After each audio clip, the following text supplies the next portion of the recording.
Bayangkan jika kita menjalani hari tanpa jadwal dan tanpa rencana, aktivitas bisa menjadi tidak terarah. Begitu pula dalam pendidikan, tanpa manajemen kurikulum dan pembelajaran, proses belajar mengajar tidak akan berjalan efektif.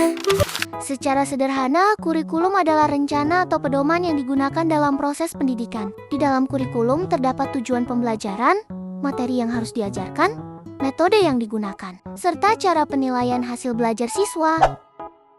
Menurut Ralph Tyler, kurikulum berkaitan dengan 4 hal utama, yaitu tujuan pendidikan yang ingin dicapai, pengalaman belajar yang diberikan kepada siswa, cara mengorganisasikan pengalaman belajar, evaluasi untuk mengetahui keberhasilan pembelajaran.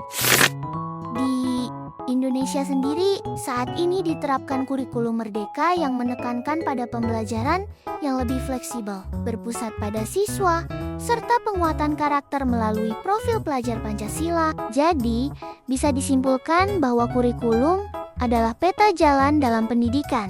Tanpa kurikulum, proses belajar mengajar akan berjalan tanpa arah yang jelas. Pengertian pembelajaran. Pembelajaran adalah proses yang dirancang secara sadar dan sistematis untuk membantu siswa mencapai tujuan belajar. Proses ini melibatkan guru sebagai fasilitator, siswa sebagai subjek utama, serta komponen lain seperti materi, metode, media, dan evaluasi yang saling berkaitan. Pembelajaran bukan sekadar kegiatan menyampaikan materi, melainkan interaksi aktif antara guru dan siswa yang mendorong siswa berpikir, berdiskusi, dan mempraktikkan apa yang dipelajari. Melalui pembelajaran, diharapkan terjadi perubahan dalam diri siswa, baik dalam aspek pengetahuan, sikap, maupun keterampilan. Pembelajaran tidak hanya sekadar menyampaikan materi, tetapi juga melibatkan strategi atau metode mengajar, media pembelajaran, interaksi aktif antara guru dan siswa, evaluasi hasil belajar. Hubungan kurikulum dan pembelajaran. Kurikulum dan pembelajaran memiliki hubungan yang sangat erat. Kurikulum menjadi dasar atau acuan dalam pelaksanaan pembelajaran, sedangkan pembelajaran adalah implementasi nyata dari kurikulum tersebut. Misalnya, jika dalam kurikulum ditetapkan bahwa siswa harus mampu berpikir kritis, maka dalam pembelajaran guru harus menggunakan metode yang mendorong diskusi, analisis, dan pemecahan masalah. Jadi, kurikulum menentukan apa yang harus diajarkan, sedangkan pembelajaran menentukan bagaimana cara mengajarkannya.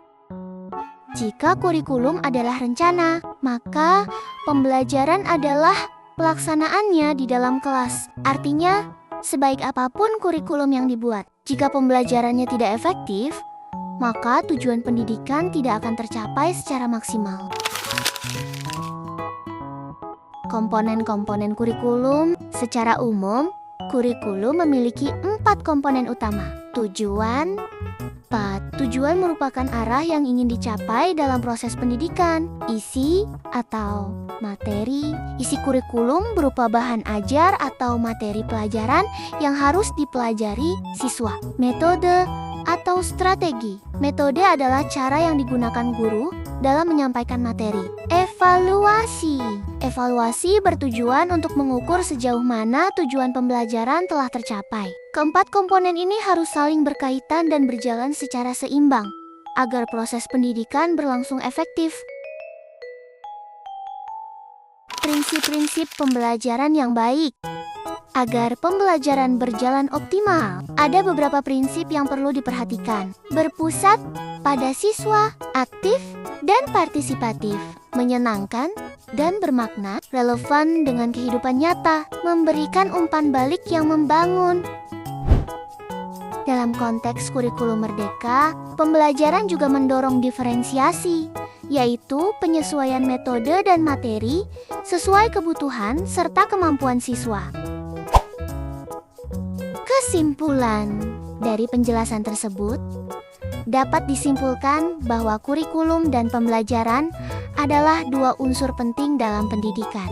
Kurikulum berfungsi sebagai pedoman atau perencanaan, sedangkan pembelajaran adalah proses pelaksanaannya di dalam kelas. Keduanya harus berjalan selaras agar tujuan pendidikan dapat tercapai secara efektif dan efisien. Dengan kurikulum yang terarah dan pembelajaran yang inovatif, diharapkan peserta didik dapat berkembang secara optimal, baik dalam aspek pengetahuan, keterampilan, maupun karakter.